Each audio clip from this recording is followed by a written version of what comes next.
Good morning. নমস্কার সবাইকে। আর I am extremely sorry for this. আমার অনেকদিন পর ভিডিও আসছে। আমার কিছু পার্সোনাল রিজনের জন্য আমি ভিডিও আনতে পারছিলাম না এতদিন।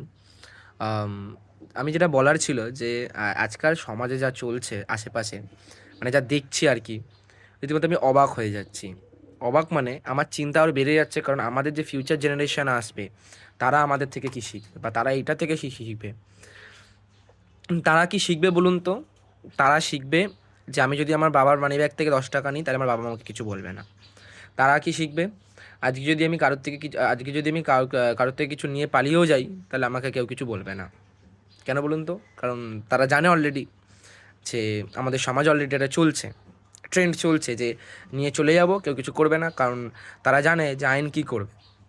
আইন আইন আইন আছে, আইনের ফাঁক আছে, তারা বুঝে গেছে। বিকজ যে রাজ্যের মুখ্যমন্ত্রী কাজটা করতে পারে, সেই রাজ্যের তো ফিউচার জেনারেশন এটাই করতে পারে না। কোনো গ্যারেন্টি নেই যে করবে না, বিকজ তারা শিক্ষাটা কোথা থেকে পাবে? আমাদের থেকেই পাবে না। আর আমরা কোথা থেকে এখন নিচ্ছি শিক্ষা? আমাদের ওয়েস্ট বেঙ্গলের যারা, যে সমাজে যারা চলছে এই কাজকর্মগুলো, তার থেকে আমরা শিক্ষাগুলো নিচ্ছি না। তার আজকে একটা জিনিস তো ক্লিয়ার ভাই, আমি তো একটা জিনিস ক্লিয়ার, আগেও ক্লিয়ার ছিলাম, এখন আরও কনফার্ম হয়ে গেলাম যে যার কাছে পাওয়ার থাকে তার হাতে আইন থাকে। তার কাছে আইন কোনো ব্যাপার না, তার কাছে আইন হলো ছেলে খেলা। মানে তার কাছে আইন কোনো মানে ম্যাটারই না ভাই। আমি যা ইচ্ছা তাই করি, আইন আমাকে কিচ্ছু করতে পারবে না, আমার গায়ে হাতও দিতে পারবে না, বিকজ আই হ্যাভ অ্যান পাওয়ার।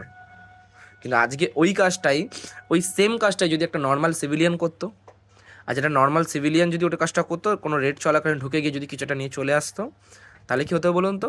1 সেকেন্ডের মধ্যে তার জেল হয়ে যেত, বা 2য় সেকেন্ডের মধ্যে তার কোর্টে হায়ারিং হয়ে যেত, 3য় সেকেন্ডে তার যাবজ্জীবন কারাদণ্ড বা কিছু একটা খারাপই আর হতো আর কি, হয়ে যেত, কিন্তু হয়ে যেত।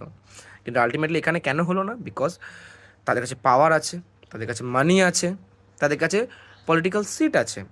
যেটা কারা দিয়েছি? আমরাই দিয়েছি, আমরাই দিই, আমরাই করি, আমাদের দয়াতেই তারা ওখানে রয়েছে, এবং পাওয়ারটা আমাদের দেওয়াতেই রয়েছে। কিন্তু পরবর্তীকালে ঠকতে হয় আমাদেরকেই, বদনাম হতে হয় আমাদেরকেই। কারণ পশ্চিমবঙ্গের বদনাম হওয়া মানে আমাদেরও বদনাম হবে, কারণ আমরা পশ্চিমবঙ্গবাসী। আজকে আমি একটা অন্য রাজ্যে গেলে তারা বলবে, এ ভাই তোর আর কি মূল্য আছে ভাই, তুইও তো চোর ভাবি, বিকজ তোর তো সিএমই আর কি এইসব করে বেড়াচ্ছে। এটাই শুনতে হবে আলটিমেটলি অন্য রাজ্যে গেলে। অ্যান্ড সেম অ্যাজ আলটিমেটলি আমাদের কিছু পাওনা থাকে না।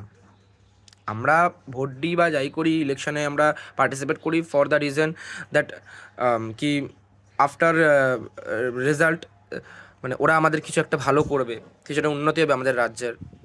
বাট সেটা আলটিমেটলি কিছু হয় না, হচ্ছে না, সেটা হচ্ছে না। এইখান থেকে আমার মতবাদের সাথে আপনাদের মতবাদ কতটা মিল খাচ্ছে, আর আমি কতটা রিলেটেবল কথাগুলো বললাম, কতটা লজিক্যাল কথাগুলো বললাম, আপনার যদি কোনো একটা দিক থেকে মনে হয় তাহলে প্লিজ কমেন্ট করে আমাকে জানাবেন।